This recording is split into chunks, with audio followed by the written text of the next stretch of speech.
Bonjour à tous et bienvenue dans ce journal. Après plusieurs jours d'inquiétude, le niveau de l'Oise s'est stabilisé ce week-end.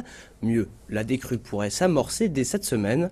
Plus d'explications avec Yoann Bensoussan et Flore Daven. La crue de ces derniers jours, Gérard Saint-Bill a vécu aux premières loges.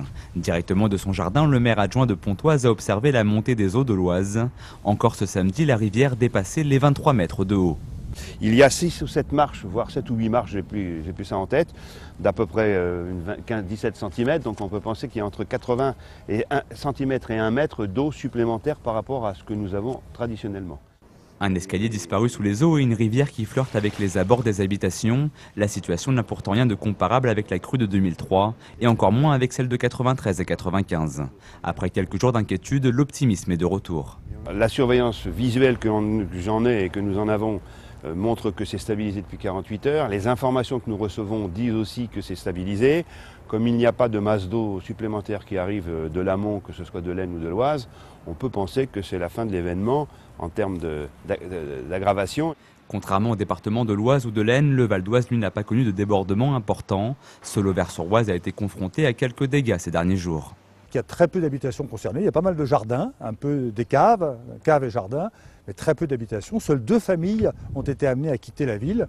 Stabilisée durant tout le week-end, la rivière devrait entamer lentement sa décrue cette semaine. Un retour à la normale scruté avec prudence et vigilance, les yeux tournés vers le ciel.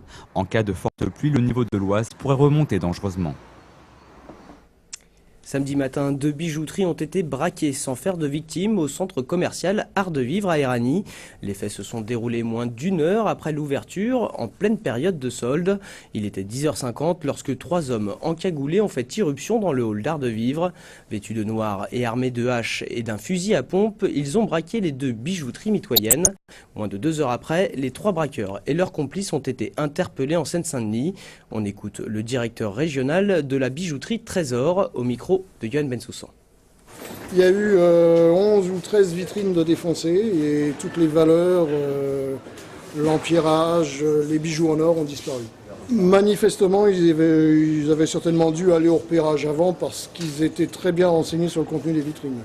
Vous évaluez déjà un peu le préjudice Plusieurs centaines de milliers d'euros à mon avis. Ceci étant, on va faire un inventaire, mais toutes les valeurs importantes ont disparu. En bref, le cirque Zavata, qui occupait illégalement le lycée Ronceret de Beson depuis le 31 décembre, a libéré les lieux dans la nuit de vendredi à samedi. Il laisse derrière lui un terrain de sport en très mauvais état selon le proviseur. Propriétaire du site, la région, qui a fait venir un huissier pour constater les dégâts, a mandaté une société de nettoyage. Le lycée espère pouvoir réutiliser sa piste d'athlétisme et son terrain de foot d'ici une dizaine de jours. Vous connaissez le calendrier des éboueurs, des pompiers ou des postiers, mais peut-être moins celui des commerçants d'Herblay. En 2010, ils avaient posé nus et pour 2011, ils ont enfilé des panoplies de personnages de comics américains. Les habitants se les arrachent comme des petits pains. 1000 ont déjà été vendus, il n'en reste que 200. Brice Martinelli. Là, c'est le photographe d'Herblay. Lui, c'est le coiffeur qui est là à l'angle de la rue. Et après, malheureusement... Pas évident de reconnaître les commerçants d'Herblay lorsqu'ils sont déguisés en super-héros. Ça, je me demande qui c'est. Après s'être mis nu l'an passé, Olivier le Fromager, notre Clark Kent local, est devenu pour toute l'année 2011 le Superman de la ville. Tout le monde veut participer, cette année encore plus, donc il y a déjà même la liste d'attente pour l'année prochaine. Le coiffeur du centre-ville, lui non plus, n'a pas hésité une seconde à se prêter au jeu. Christophe est entré dans la peau de Wolverine, un personnage du film X-Men. Ce sont des pics à brochettes. Voilà. Je peux faire les remarches aussi. Pas de quoi pour autant faire peur à sa clientèle. Wolverine nu. Je l'ai trouvé un peu différente en vérité quand même, vous voyez, il est moins sauvage en fait. Il y a des lunettes en plus. Oui, ça apporte de toute façon un petit plus, le fait de se connaître un petit peu en dehors du cadre professionnel de chacun. L'instigateur de ce calendrier, c'est le président de l'association des commerçants. Il entend par l'initiative resserrer les liens en s'amusant. On oublie un petit peu tout ce qui peut se passer à côté, les rancœurs, les petits soucis comme comme on peut rencontrer tous les jours, les petits inconvénients comme cette année où il a fallu gérer avec difficulté pour certains le problème du stationnement payant. En vente, 5 € dans tous les bons commerces herblésiens. Les bénéfices de la vente seront reversés au profit des enfants handicapés. Plus de 2000 € ont été récoltés pour 2 associations de la ville. On passe au sport. En hockey sur glace, Cergy-Pontoise et l'Entente Deuil-Garges avaient rendez-vous samedi soir pour un match coup-près, alors que les deux formations valdoisiennes luttent actuellement pour leur maintien en Division 1. Le résumé du match avec Fabien Madigou.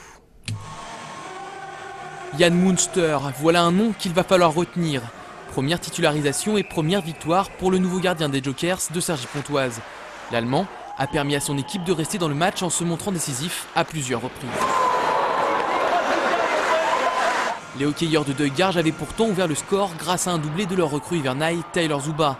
Dominante pendant les 40 premières minutes de jeu, la machine gargeoise s'est ensuite enrayée.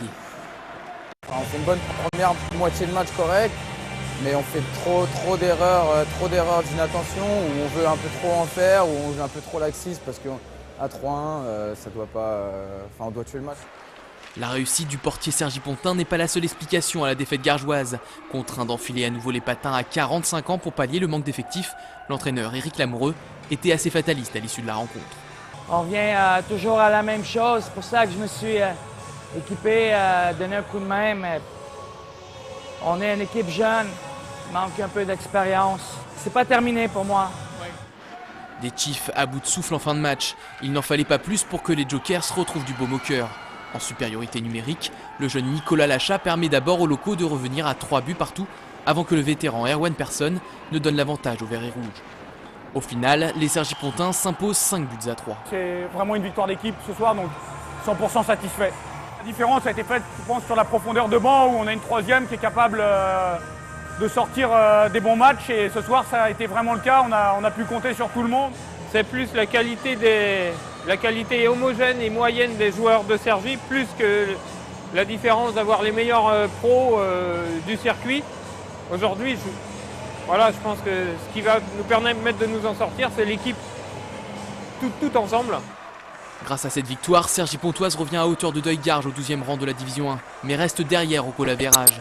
Les deux formations auront l'occasion de se départager dès samedi, alors qu'elles affrontent des équipes de milieu de tableau. Nice pour les Cergy-Pontins et Courbevoie pour les Gargeois. Une nouvelle fois, Gare aux vaincus. Et voilà, ce journal se termine. Merci de l'avoir suivi. L'information continue sur vonews.fr. À demain.